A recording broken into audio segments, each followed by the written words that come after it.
Tại sao trẻ em bị sốt cao lại có thể gây ra co giật? Hãy tưởng tượng như thế này, một đứa trẻ đang sốt cao trên 38-39 độ C.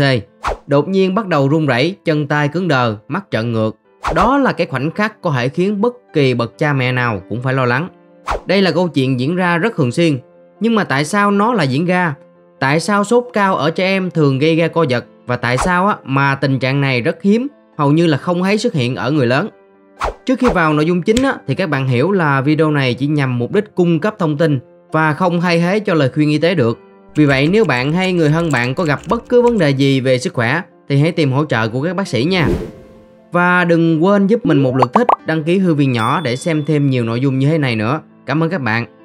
Đầu tiên thì sốt cao co giật là gì? Như cái tên gọi của nó thì khi trẻ em bị sốt cao thường trên 38-39 độ C, trẻ có thể bị co giật. Những cái cơn co giật này ảnh hưởng đến toàn bộ cơ thể, tứ chi cứng đờ, đảo mắt đột ngột và cử động giật nhanh kéo dài trong vài phút. Không phải nhiệt độ sốt cao bao nhiêu thì gây ra co giật, mà chính là cái việc tăng nhiệt độ lên một cách đột ngột mới là yếu tố gây ra co giật. Và cần lưu ý thêm là cái tình trạng co giật này gây ra là do sốt, chứ không phải là do những bệnh lý về thần kinh và nhiễm khuẩn não hay màng não. Tức là không phải co giật do tổn thương của hệ thần kinh. Vì vậy nó còn được gọi là co giật do sốt. Vấn đề là cái tình trạng này thường xuyên xảy ra ở những đứa trẻ từ 6 tháng đến 5 tuổi. Và sau 5 tuổi thì ít dần, hầu như không còn xảy ra từ 6 tuổi trở lên nữa. Tại sao là như vậy? Để biết được chuyện gì đang diễn ra thì chúng ta cùng tìm hiểu xem hệ thống thần kinh truyền tín hiệu như thế nào nha. Đây là một quá trình khá là phức tạp và khó hiểu. Mình sẽ cố gắng dùng từ và ví dụ đơn giản nhất có thể. Cái việc này đôi khi dẫn tới thiếu sót và không chính xác. Mình sẽ giải thích kỹ hơn trong một video khác. Bạn có thể xem thêm bên dưới phần mô tả cũng như những thông tin tham khảo chi tiết nếu bạn muốn tìm hiểu kỹ hơn nha. Nhưng mà cơ bản là dây thần kinh sẽ không hoạt động như là một cọng dây điện mà bạn đang nghĩ. Không phải là cứ bắt vào cục pin là đèn sẽ sáng. Bởi vì cái dây thần kinh trong cơ thể chúng ta tồn tại một thứ được gọi là ngưỡng kích thích. Bình thường thì dây thần kinh sẽ duy trì cái điện thế là âm 70 mV bên trong màng tế bào thần kinh. Đây được gọi là điện thế nghỉ. Khi mà một kích thích xuất hiện thì điện thế bên trong màng sẽ đỡ âm hơn so với bên ngoài màng. Ví dụ như lúc này là âm 60 mV. Còn khi gặp một yếu tố ức chế thần kinh thì điện thế bên trong màng sẽ âm nhiều hơn so với bên ngoài màng. Ví dụ như là âm 90 mV. Cái ngưỡng kích thích tức là dây thần kinh sẽ bắt đầu truyền tín hiệu nếu điện thế màng vượt qua được con số này. Trung bình thì ngưỡng kích thích của tế bào thần kinh là khoảng âm 55 mV. Ví dụ như khi một kích thích tầm là âm 60 mV thì con số này nằm dưới ngưỡng, nên dây thần kinh sẽ kệ nó, đèn lúc này sẽ không sáng. Còn nếu kích thích là âm 50 mV thì dây thần kinh sẽ bắt đầu tạo ra một cái điện thế hoạt động và truyền tín hiệu này dọc theo sợi trục, đèn lúc này sẽ sáng. Bây giờ giả sử như kích thích mạnh hơn nữa, tức là âm 30 mV luôn, thì đèn có sáng mạnh hơn hay không? Câu trả lời là không nha. Bởi vì cái cơ chế điện thế hoạt động tuân theo nguyên tắc tất cả hoặc là không có gì. Cho nên dù là kích thích âm 50 hay là âm 30 mV đi nữa, thì sau đó quá trình khử cực ồ ạt diễn ra sẽ nâng cái điện thế tế bào lên tới đỉnh, khoảng là cộng 30 mV, không thể nào cao hơn được nữa.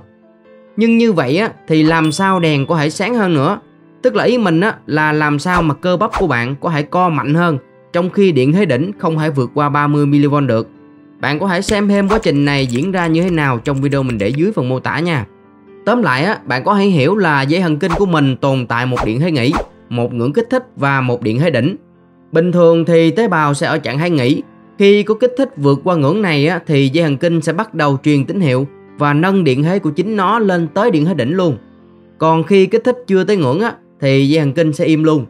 Đây chính là nguyên tắc tất cả hoặc là không có gì mà mình đã đề cập bên trên.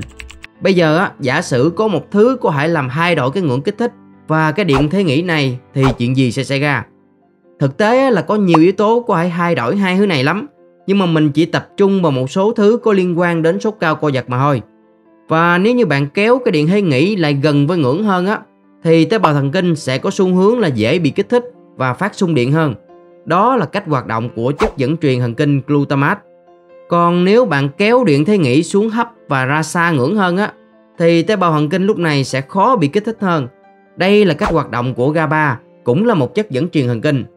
Cả glutamate và GABA sẽ luôn hoạt động như là chân ga và chân phanh trên một chiếc ô tô vậy.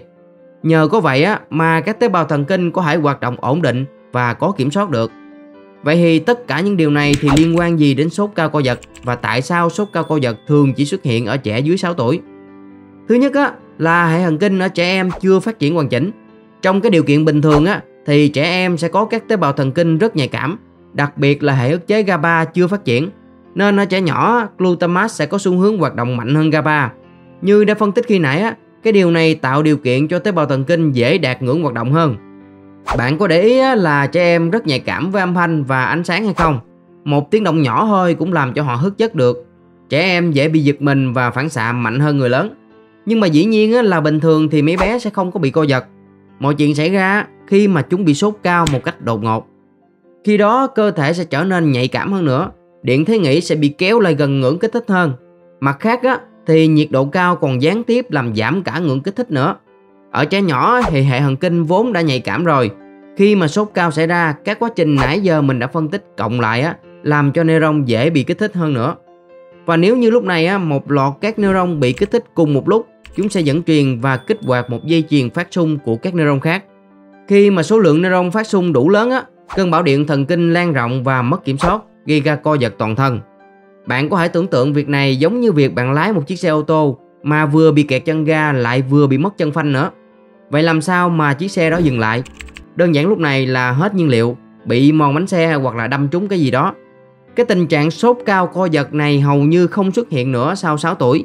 Vì khi đó hệ thống thần kinh của trẻ em đã phát triển đầy đủ, GABA đã có thể đối trọng được với glutamate rồi.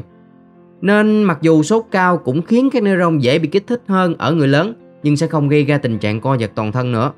Tóm lại, ở trẻ nhỏ dễ bị sốt cao co giật là gì? Thứ nhất, hệ thần kinh chưa hoàn chỉnh khiến các neuron nhạy cảm hơn so với người lớn.